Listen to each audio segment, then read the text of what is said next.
Bueno, vamos a abarcar ahora brevemente la explicación de lo que fue la Guerra Fría, que muchos no saben lo que fue la Guerra Fría, creen que es la batalla del calentamiento, no es lo mismo. La Guerra Fría fue un enfrentamiento entre las dos grandes potencias con los dos grandes modelos socioeconómicos, el de, digamos, Adam Smith y el de Karl Marx. Vamos a explicar esto en detalle, pero la batalla del calentamiento es una simple canción que cuando se está cagando de frío canta en la batalla del calentamiento. A ver, la furia del jinete de la carga, una mano con dos manos y empieza a mover distintas partes del cuerpo para activar la circulación. Es decir, no confundir una cosa con otra. Pero, como gracias a Google, ahora todo puede ser dirimido, y dirimir no fue un dirigente soviético, ni dimitir ni dirimir.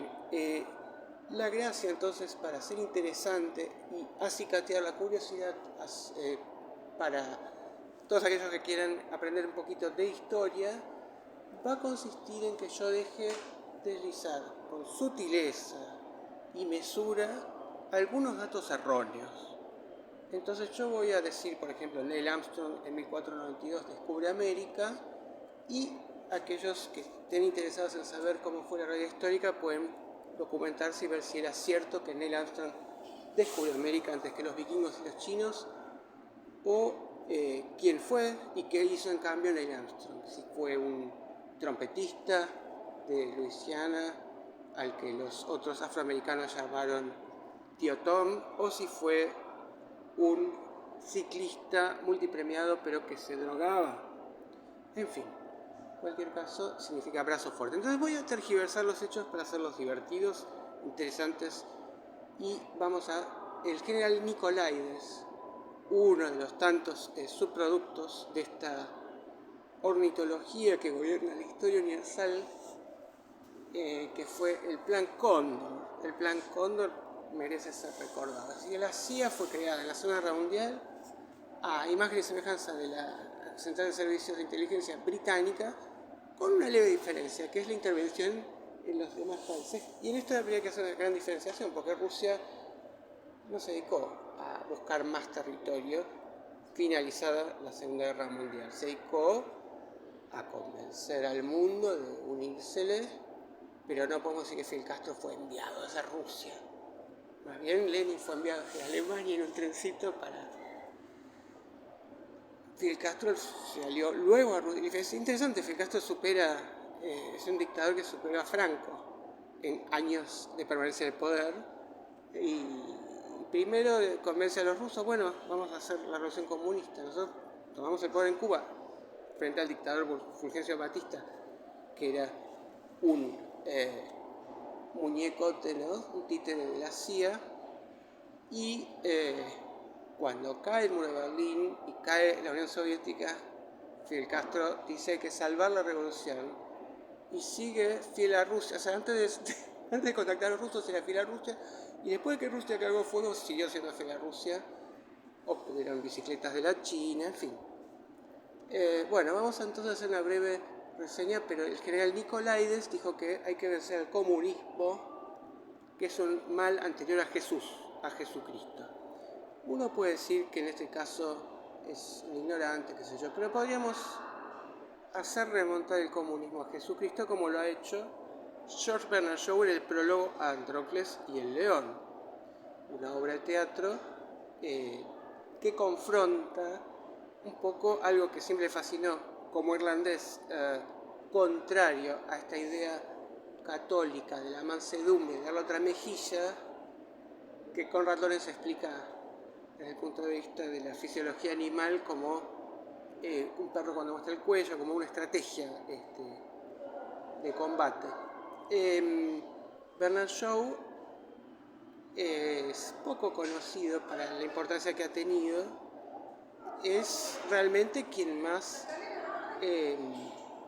hizo para que exista el Partido Laborista en Inglaterra, es decir, para que exista una forma de socialismo reformista, gradual, y no revolucionaria marxista. Si bien el joven Bernard Shaw, que había militado el socialismo fabiano, empieza a admirar a Mussolini, luego habla maravillas de Stalin, incluso cuando se sabe de las purgas, y todo este espíritu crítico y bufonesco se pierde y nadie, digamos, puede reprocharle mucho esto, pues no fue una militancia activa a favor del estalinismo, pero en cierto sentido desdoró un poco todo lo que había fundado. Pero el Partido Laborista Inglés surge de Bernard Shaw, y Bernard Shaw en este prólogo explica que Jesús era comunista, como mucha gente, ¿no? Porque Jesús es una figura vaciable y rellenable, entonces puede ser que era hippie, que era lo que uno quiera, ¿no? El primer defensor de los derechos LGTB, lo que fuera. Bueno, entonces, en este momento, Jesucristo, entonces vamos a empezar desde antes de Jesucristo, porque tanto Jesús como Marx tienen en común que fueron famosos muchos años después y podrían haber sido olvidados por acontecimientos ulteriores que lo resignificaron. Bueno, entonces, vamos a referirnos primero que nada entonces al surgimiento de la humanidad con ¿qué fue primero, el huevo o la gallina? Porque todo es ornitológico, hay que ponerle garra, hay que salir del cascarón, no seamos más boludos que los pajaritos, todo es ornitología. Esa es la gallina de los huevos de oro.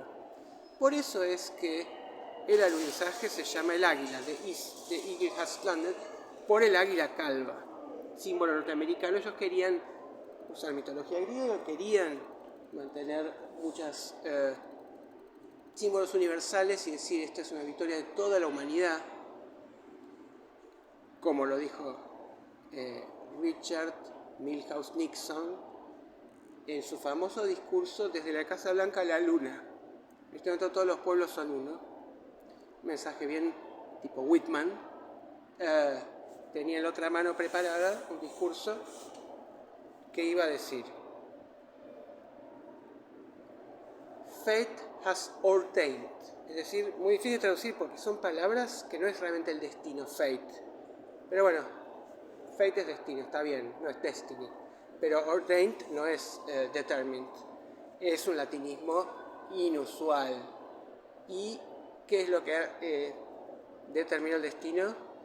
That the two men, que los dos hombres that in peace come to explore the moon will stay in the moon to rest in peace. Qué bellas palabras para decir, no pensamos poner un pango más para ir a rescatar al soldado Ryan a la luna, porque Argentina quieren pagar $60 millones por Jorge Born en la cancha Argentinos Juniors, dinero para los montoneros, bueno, en efectivo, háganlo. Acá vas a ir más de $60 millones y a rescatar a estos dos boludos, si no hable bien la escotilla, bueno, que se joda. Entonces, esas bellísimas palabras que nunca fueron necesarias decir, de Neil Armstrong y Buzz Aldrin, los dos primeros hombres en la luna, que ahora murieron y están ahí. ¿Quién fue Nixon? Recordemos quién fue Nixon. Nixon fue el vicepresidente de Eisenhower. Esto es muy interesante. La historia de Norteamérica es así. Roosevelt es el que finalmente, por insistencia de Churchill, y tal como había sucedido en la Primera Guerra Mundial, finalmente convenció a la opinión pública norteamericana, gracias a Pearl Harbor, de participar en la Segunda Guerra Mundial, que realmente hace decisiva la victoria de los aliados. Pero ahí Churchill comprende también que ha salvado al mundo, pero Inglaterra no es más el imperio. Imperio habían sido Imperio Argentino, que Gardel no era gay, Gardel. Imperio habían sido la Armada Invencible de España hasta que descubre América y todo el oro de América, que genera una inflación que es espantosa. Es la derrota económica primero. Con Napoleón tuvimos a Francia como potencia y después el caso un poco extraño de que como resultado de la Primera Guerra Mundial iba a venir la Segunda Guerra Mundial. Alemania había sido rodeada de pequeños países satélites fáciles de engullir para un tiburón y humillada tenía que pagar. Entonces surge Hitler que, si uno va a ser un poquito contrafáctico, podría no haber surgido este individuo, la Segunda Guerra Mundial hubiera existido, lo anticipa muy bien John Maynard Keynes en un libro que se llama Las consecuencias económicas de la paz, en 1919. También lo anticipa Engels, profeta sorprendente, nadie más lo anticipa.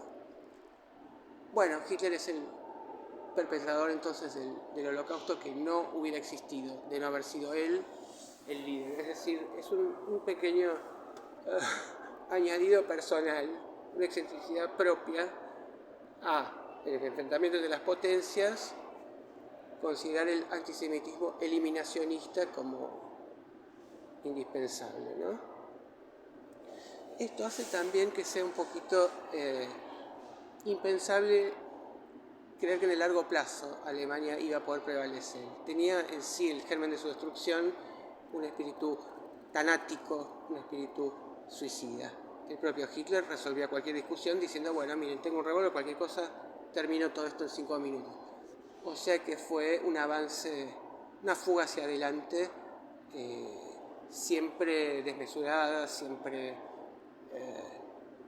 bueno, asombrándose de la rápida victoria sobre Francia, y después tomando cada hecho como una señal positiva. Es decir, el primer atentado que sufre Hitler en manos de un relojero queda bastante mal herido, pero dice que me salvé es porque la providencia me quiere mesiánicamente. Entonces no veían mucho las señales de no tiene mucho sentido de que al mismo tiempo la guerra a Estados Unidos, a Rusia, en fin.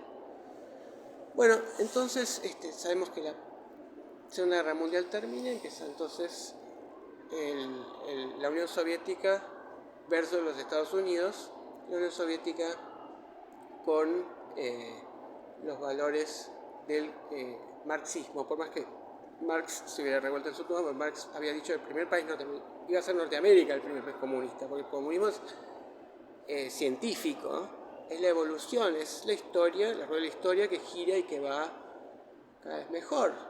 Entonces el capitalismo es un estadio necesario, porque era hegeliana la lógica, y el comunismo vendrá después. Rusia se saltó el capitalismo, pasó el feudalismo, con la revolución del 19 abolimos los zares, qué sé yo, y bueno, entonces rápidamente vamos a hablar de lo que fue el peligro atómico, vamos a hablar de la crisis de los misiles, vamos a hablar de lo que fue la carrera espacial y por último vamos a referirnos a cómo se llegaron a las drogas que nos calman, como gracias al budismo y al arquero zen se llegó a descubrir el ribotril, ¿no? el ribu, que es el arquero que ataja para la selección y Argentina sale campeón. Bien, vamos entonces a pensar por qué fue el alunizaje la mayor proeza de la historia de la humanidad y si realmente hay específicamente algo en esto de que toda la humanidad participa de la Luna, mientras que, bueno, la conquista de América fue parcial. La humanidad, esto no sé si es tan así, porque hasta donde se sepa que hay humanidad, es decir, para Colón estaba toda la humanidad, todos los españoles y los indios, listo. No había América y, bueno, los chinos ni enterados, pero salvo Marco Polo no había tampoco tanta... Bueno, en fin. Vamos entonces a resumir lo que fue, porque tenemos que ir rápidamente terminando. Es la época en la que los rusos sorprenden a Norteamérica con el Sputnik, que es una gran venganza sobre Gaturro reivindicando a Mafalda, ¿no? O sea, Nick es puto, Sputnik, que es una proeza que es en 50 años de comunismo hizo más. Ese solo hecho, y los rusos ponen en el espacio el Sputnik, que luego la vacuna rusa se llamará así en homenaje a esto. Bien. Bueno, muere Roosevelt y en ese momento está entonces Eisenhower, el general Eisenhower, que es bastante piola, es bastante pillo y efectivamente hace una serie de cosas inteligentes, así como Roosevelt había entendido la importancia de la propaganda y entonces alienta a Chaplin a estrenar El Gran Dictador. Chaplin estaba aterrado al enterarse de los campos de concentración. el propio Eisenhower alienta a una pequeña fábrica de Atlanta que desarrolló un pequeño invento de un farmacéutico llamado John Pemberton, que era una cosa intragable, dice el borracho, contra la resaca, si no le pones soda. Se llama Coca-Cola, hace una pequeña botella basada en la semilla de la nuez, en forma de silueta, y lleva la Coca-Cola como también emblema norteamericano mucho más importante que la bandera, finalmente. Como ve que se va a perder la Segunda Guerra Mundial, von Braun, que para Hitler había hecho un cohete que se llamó bombardero B-22, con lo que Inglaterra cagó fuego, Hitler dijo, bueno, es muy caro, no lo vamos a seguir desarrollando. Lo voy a desarrollar un poco antes, otro gallo cantaría. La ornitología siempre presente. Bueno, la Virgen María es el Ave María, ¿no? Entonces, ¿qué sucede? Por una cuestión tecnológica no gana la guerra, no por una cuestión moral. Einstein está asustadísimo y dice, le manda una carta a Roosevelt y dice, mire, tenemos miedo que los alemanes desarrollen la bomba atómica, desarrollémosla nosotros para salvar los ideales, la nobleza yanqui. Entonces tiene una bomba en Hiroshima, otra en Nagasaki. Pero bueno, se ha calculado que los japoneses no se pensaron rendir ni que los mates, literal, y entonces de esa forma comprendieron que sí tenían que rendirse. Bien, entonces, ahora estamos con Eisenhower, el vicepresidente de Eisenhower es Nixon. Bien, y Nixon se presenta en un debate famoso, el primer debate televisado de la historia de la televisión. Nixon versus un tal JFK, de quien tomaría la idea CFK de ser nombrada por sus siglas. Bien, John Fitzgerald Kennedy, el clan Kennedy, tan carilindo, tan famoso, tan bella su esposa Aristóteles Onassis, Jacqueline Kennedy, que luego se casaría con Aristóteles Onassis. No es que estamos hablando de o bien los griegos o bien los alemanes antisemitas, no, Aristóteles Onassis no es una disyunción. Bien, entonces Jacqueline Kennedy tan hermosa, Marilyn Monroe su amante tan mítica, ¿no?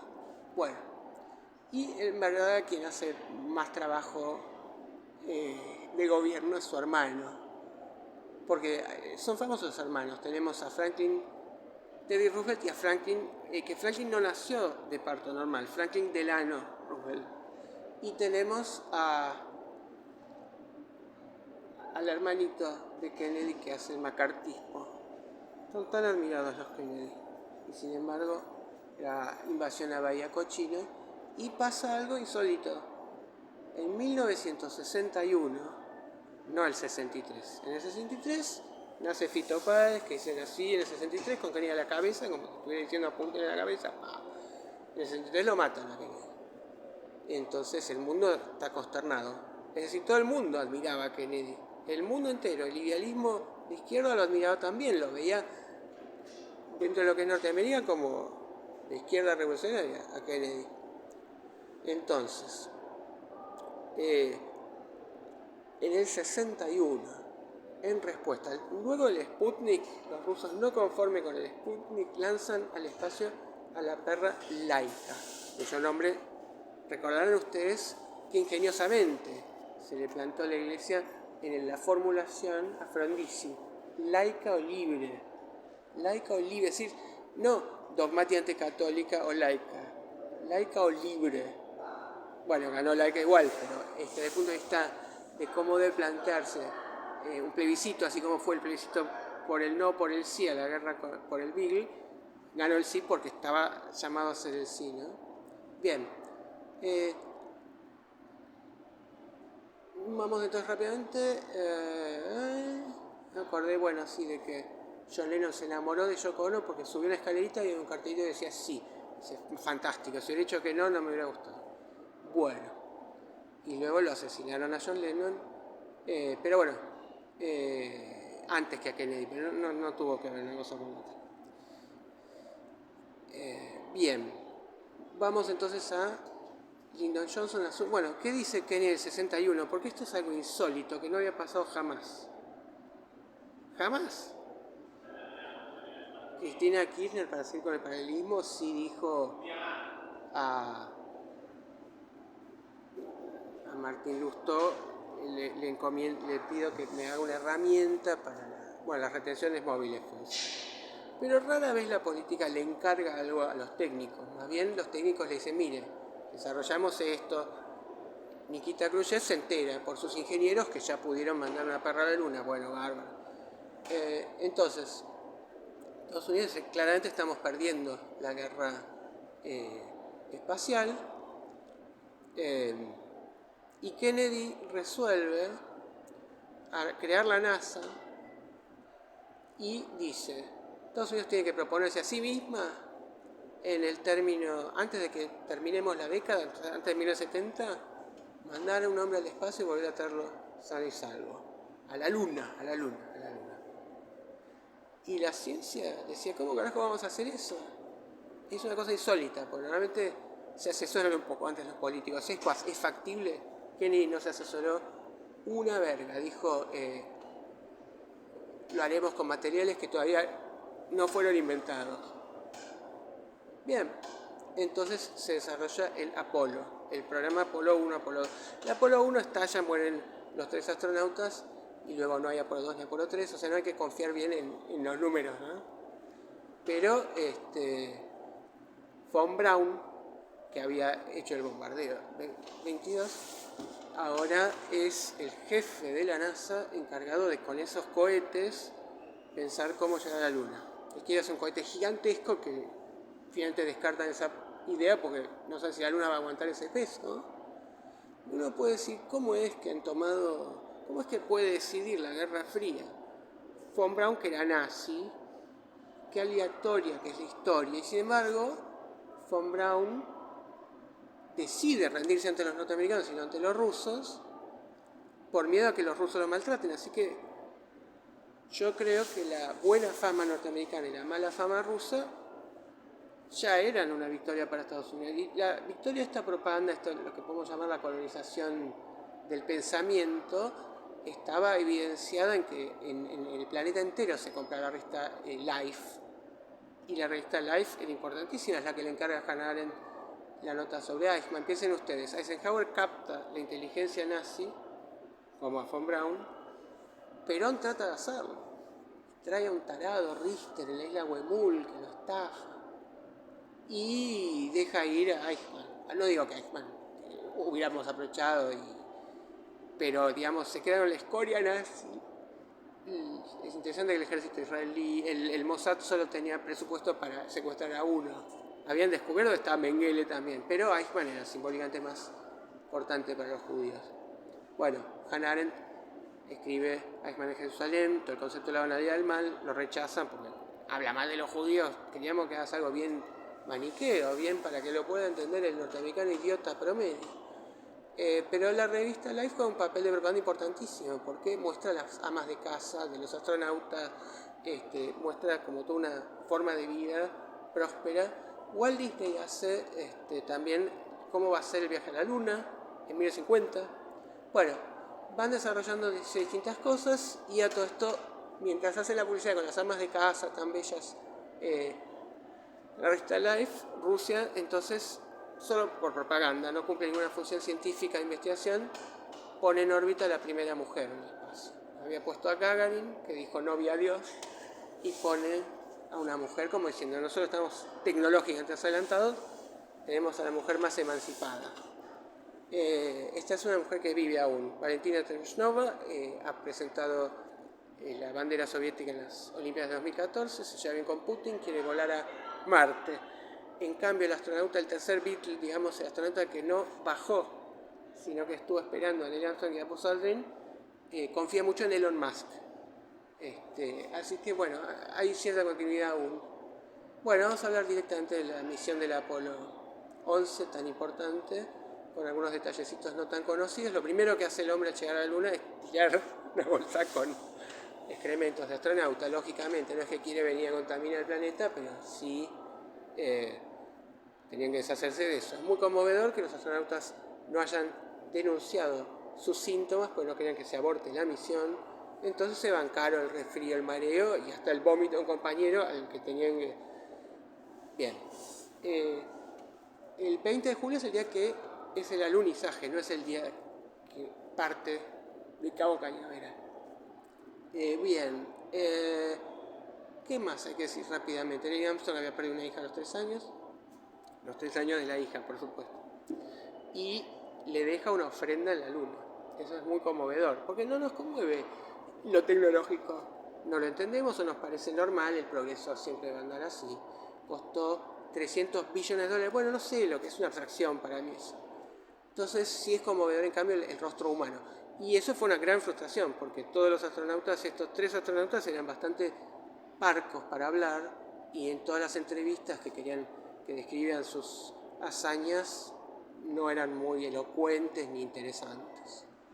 De hecho, la frase, esto es un pequeño paso para mí, un gran paso para la humanidad, la dice Neil Armstrong, de casualidad se le ocurre de momento, y lo que dice es, la verdad que para mí esto no es muy significativo. Es algo que hemos practicado, lo tengo que hacer, es una rutina, pero millones de personas me están viendo, para ellos sí es importante. O sea que no es una frase con un sentido tan grande como el que ahora podemos otorgarle.